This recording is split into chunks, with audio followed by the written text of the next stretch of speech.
Marcel Arrossi, on continue de parler de ce dossier, de cette affaire de corruption d'agents publics et les journaux se penchent sur ce que risque Richard Boni-Woro. L'événement précis revient sur les premiers résultats explosifs de l'enquête ouverte par la Criette sur des faits présumés de corruption liés à la reconnaissance officielle du parti Le Libéral. Comme vous l'indiquez si bien, le procureur spécial Elon Mario Metonou a confirmé l'arrestation de Richard Boni-Woro, président du parti, accusé donc d'avoir remis plusieurs millions de francs CFA à des fonctionnaires du ministère de l'Intérieur en échange du récépissé de reconnaissance. Selon les éléments présentés, 12 millions de francs CFA auraient été proposés pour faire avancer le dossier. 5 millions auraient été saisis au domicile du directeur des partis politiques et des affaires électorales également interpellé. Monsieur Woro aurait reconnu avoir versé 7 millions en 3 tranches. Le parquet qualifie ces actes de corruption d'agents publics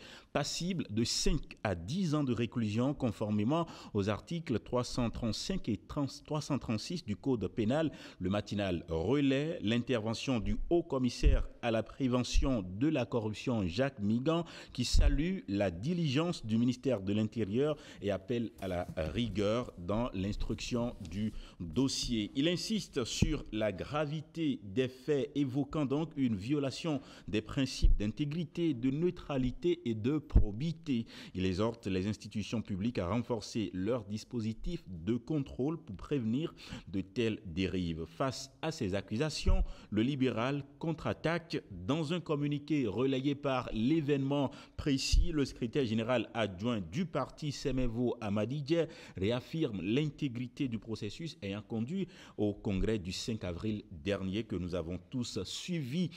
Il appelle les militants à la retenue tout en exprimant sa foi en la justice béninoise. L'histoire est en marche et elle nous donnera raison, conclut-il. Dans un climat politique tendu, cette affaire pourrait bien marquer un tournant décisif dans la lutte contre la corruption au Bénin, tout en posant la question cruciale de l'indépendance des procédures de reconnaissance des partis politiques.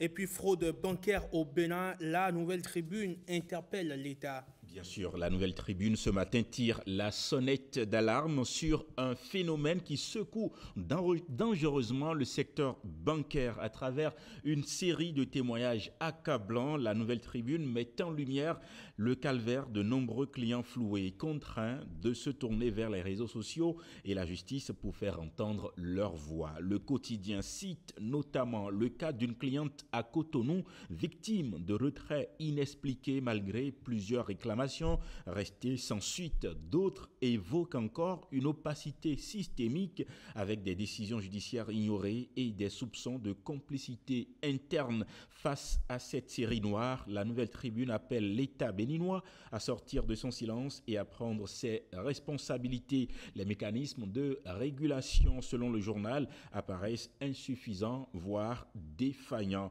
Il en appelle à une action urgente des autorités au nom de la justice sociale, de la stabilité économique et de la confiance citoyenne. Pour le journal La Nouvelle Tribune, notamment, la gravité de la situation dépasse le cadre financier. Il s'agit d'un test crucial pour l'État en tant que garant de la sécurité des usagers et de l'intégrité du système bancaire. Car si les populations perdent foi en leur banque, elles risquent de se replier sur les circuits informels, mettant à mal des années d'efforts pour l'inclusion financière.